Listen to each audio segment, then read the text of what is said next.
झांसी में लोकसभा चुनाव की मतगणना के एक दिन पूर्व समाजवादी पार्टी द्वारा इंडिया गठबंधन के सभी घटक दलों के साथ चित्रा चौराहे स्थित स्थानीय होटल में मतगणना के संबंध में पत्रकार वार्ता का आयोजन किया गया। इस दौरान एग्जिट पोल को एडजस्ट बताया गया, जिससे पूरी तरह सजग और सतर्क, सचेत व सावधान रहने की आवश्यकता है। किसी भी प्रकार भाजपा द्वारा फैलाए जा रहे बहकावे में न आने की अपील की गई।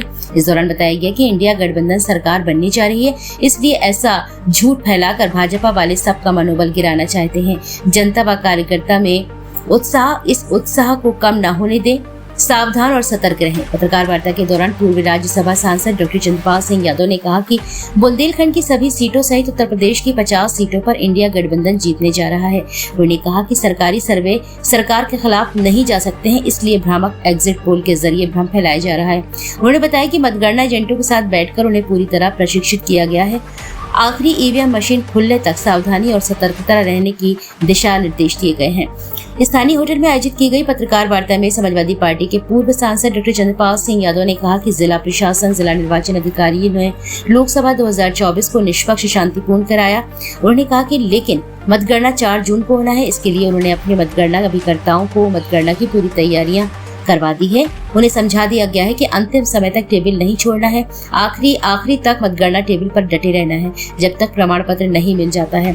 वहीं उन्होंने पिछले दिनों टीवी न्यूज चैनल पर आयोजित किए गए एग्जिट पोल को भ्रामक बताया। उन्होंने कहा कि यह एग्जिट पोल विश्वसनीयता खत्म कर देता है। यह एग्जिट पोल भ्रमित करने और माहौल बनाने की बातें हैं। उन्होंने उदाहरण देते हुए कहा कि जहाँ 10 सीटें हैं वहाँ 13 सीट, जहाँ 2 सीटें हैं वहाँ 5 सीट दिलाने वाला एग्जिट पोल भ्रमित कर रहा है। उन्होंने कहा कि इंडिया गठबंधन के प्रत्याशी प्रदीप जैन आदित्य भारी मतों से जीत रहे हैं। साथ ही बुंदेलखंड की 4 लोकसभा सीट सहित उत्तर प्रदेश की 50 सीटों पर इंडिया गठबंधन जीतेगा। उन्होंने कहा कि यह चुनाव जनता ने लड़ा है। गरीब, बेरोजगार, पिछड़ा वर्ग, दलित, हर वर्ग ने इंडिया गठबंधन को जिताने के लिए वोट दिया है। उन्होंने भाजपा पर आरोप लगाते हुए कहा कि चुनाव के दौरान भाजपा ने कई बार देश का माहौल बिगाड़ने, भाईचारा समाप्त करने का प्रयास किया है, लेकिन जनता जाग चुकी है, इसलिए उनकी बातों में नहीं आए।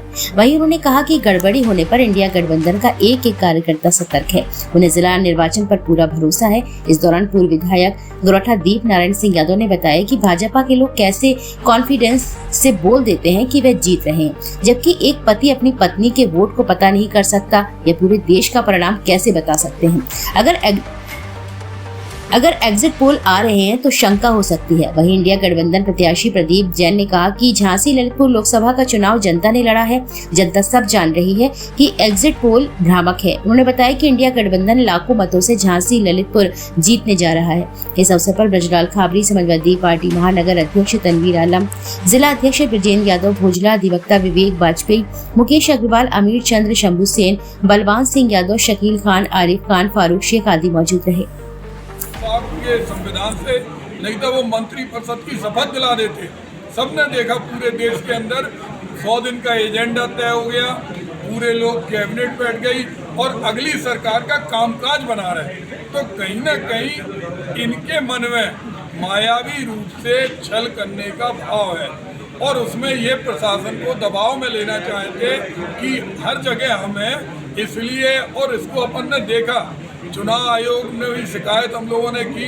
हमारे प्रधानमंत्री जी कहते हैं कि महात्मा गांधी को पिक्चर के माध्यम से पूरी दुनिया ने जाना, तो इनका कोई भरोसा नहीं है। तो आज हमारे नेता राहुल गांधी और अखिलेश यादव ने अपने मजबूत कार्यकर्ताओं का मनोबल मजबूत करने के लिए पूरे देश में पत्रकार वार्ता बुलाई, जिसके तहत आपको और आपके माध्यम से, क्योंकि ये लबरा सरकार है जो झूठ बोलती है। इसने कहा कि हम 2.5 करोड़ लोगों को रोजगार देंगे, नहीं दिया। इसने कहा 15 लाख रुपए खाते में देंगे, नहीं दिया। झांसी में उन्होंने कहा उद्योग खोलने के लिए ग्रोथ सेंटर में उद्योग लगेंगे, नहीं लगेंगे। डिफेंस कॉरिडोर के अंदर चिटपिटी भी नहीं, सुतली बम नहीं बनना। अब बीडा के नाम पे जमीन हथियाई जा रही, कहा जा रहा है कि इसमें बहुत सारी योजनाएं। तो ये हर मुद्दे पे झूठ बोलते, लेकिन इन्होंने कल सबसे घृणित पाप किया।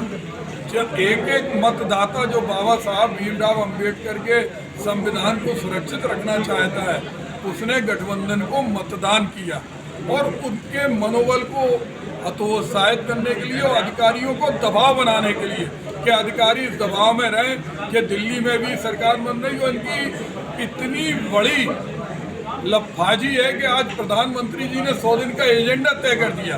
और क्योंकि आप देख रहे हो कि जो सत्ता में बैठे लोग हैं उन्होंने जनता के बीच में जो भी वादा किया उस वादे को कभी पूरा नहीं किया। पूरे चुनाव भर देश के माहौल को बिगाड़ने का प्रयास किया। पूरे चुनाव में भ्रष्टाचार की जहां बात की, जबकि भ्रष्टाचार के नाम पर, चुनाव के नाम पर बहुत लोगों से वसूली की गई। महंगाई जबरदस्त बढ़ी है, बेरोजगारी जबरदस्त बढ़ी है, और विशेष रूप से बुंदेलखंड के विकास की जो बात की जाती है, बुंदेलखंड में विकास के नाम पर कोई काम हुआ नहीं आता। जो भी काम हुआ है वो माननीय अखिलेश यादव जी की सरकारों में हुआ है, माननीय मुलायम सिंह यादव जी की सरकारों में हुआ है, लेकिन मौजूदा 10 साल की सरकार में अभी तक बुंदेलखंड में कोई काम नहीं हुआ। नाम के लिए बीघा के नाम पर जमीन अधिकृत करने का प्रयास किया गया, लेकिन आपने ये देखा कि वहाँ के किसानों को जिस तरीके से उनका शोषण हुआ है, पिछले 3 बार पूरे जनपद के सर्किल रेट बढ़े हैं और उनके सर्किल रेट नहीं बढ़ाए गए क्योंकि उनका 4 गुना उनको भुगतान करना पड़ता, इसलिए उस क्षेत्र के सर्किल रेट नहीं बढ़ाए गए।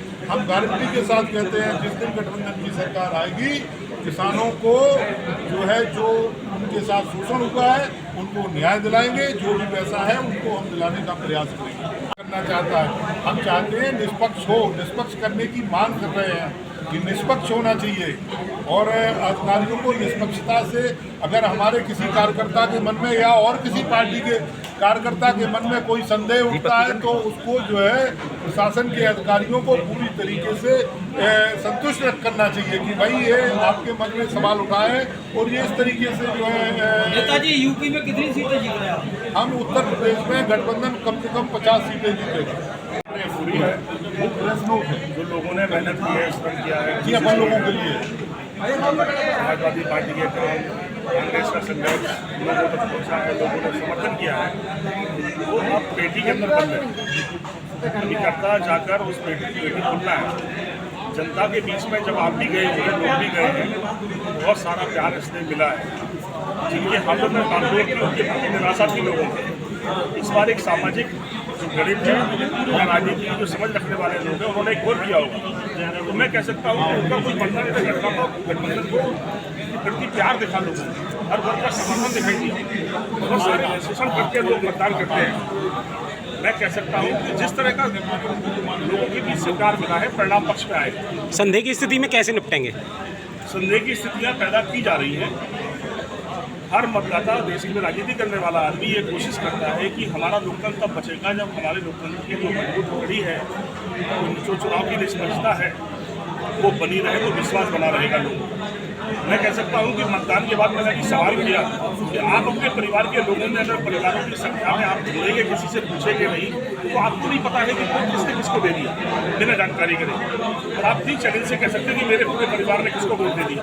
तो कौन सी ऐसी जादू है, कौन सा ऐसा और तरीका है कि मतदान के अगले दिन कोई कहता कि जादू से कोई जीत रहा,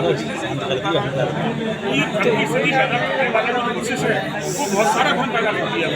संदेह की नया चमत्कार तो नहीं है। ऐसे तो मैंने कहा कि हम निष्पक्षता पे भरोसा करते हैं, लोगों में ये भरोसा करते हैं, लेकिन अगर ये भ्रम पैदा करने की कोशिश हो रही है तो बड़ी साजिश तो नहीं हो रही है, और ये भ्रम की बातें पैदा हो रही है। क्या करेंगे उस समय? जनता से बड़ी कोई अदालत नहीं है, जनता का प्यार समर्थन मिला है, परिणाम अच्छा आएगा। और जब परिणाम जब तक नहीं आ रहा तब तक कोई बातें, कोई आशंका है? कोई आशंका है? मैं सोचता हूँ अधिकारी ईमानदार है और मशीन ठीक है तो परिणाम अच्छा है।